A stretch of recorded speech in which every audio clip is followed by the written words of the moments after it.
দাবি করছে। আসলে নগেন রায় সোকল্ড অনন্ত মহারাজ, যিনি রাজ্যসভার সাংসদ, তিনি তো কোচবিহার আলাদা রাজ্য বা টেরিটরি চান। তাহলে হঠাৎ করে শুধুমাত্র দেবোত্তর ট্রাস্ট কেন্দ্রীয় সরকারের অধীনে চাওয়ার যৌক্তিকতা কী? তার মানে কি তিনি বুঝতে পেরেছেন যে এই কোচবিহার আলাদা হওয়া সম্ভব না, বা এখানকার মানুষ সেটা চাইছে না, বা আলাদা রাজ্য হোক এখানকার মানুষ সেটা পছন্দ করছে না? তার যদি এই উপলব্ধি হয়ে থাকে তাহলে খুব ভালো। আর উনি কি বক্তব্য দিচ্ছেন আমাদের কাছে খুব স্পষ্ট নয়।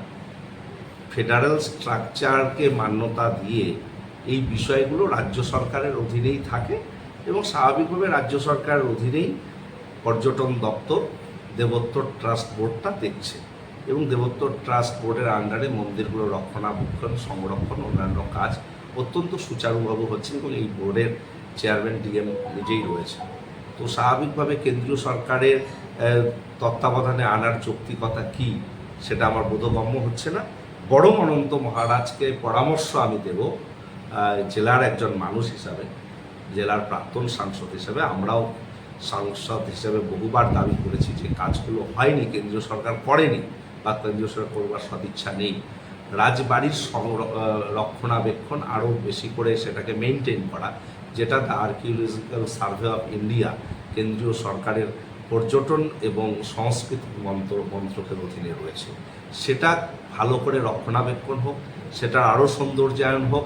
সেখানে যে ঘরগুলো খোলা হয়নি এতদিন পর্যন্ত সেগুলো খুলে মানুষের জন্য দেখবার ব্যবস্থা করা হোক।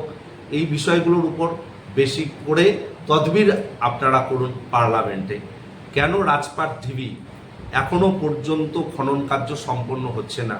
যেটা প্রধানমন্ত্রী ইন্দিরা গান্ধী যখন ছিলেন সেই সময় একবার খনন কার্য হয়েছিল সামান্য অংশ, তারপরে কোনো এক অজ্ঞাত কারণে আজও রাজপাট ঢিবি, রাজপাটের খনন কার্য হচ্ছে না। তার ফলে আমাদের যে ঢেকে যাওয়া ইতিহাস কোচবিহার, সেটা সম্পর্কে মানুষ এখনও ওয়াকিবহাল হতে পারছে না। সেই বিষয়গুলো নিয়ে কেন তারা পার্লামেন্টে বলছে না? শুধুমাত্র বিতর্ক সৃষ্টি করবার জন্যে কোথাও কোথাও ফেডারেল স্ট্রাকচারকে ভাঙবার খেলায় ওনারা মারছেন।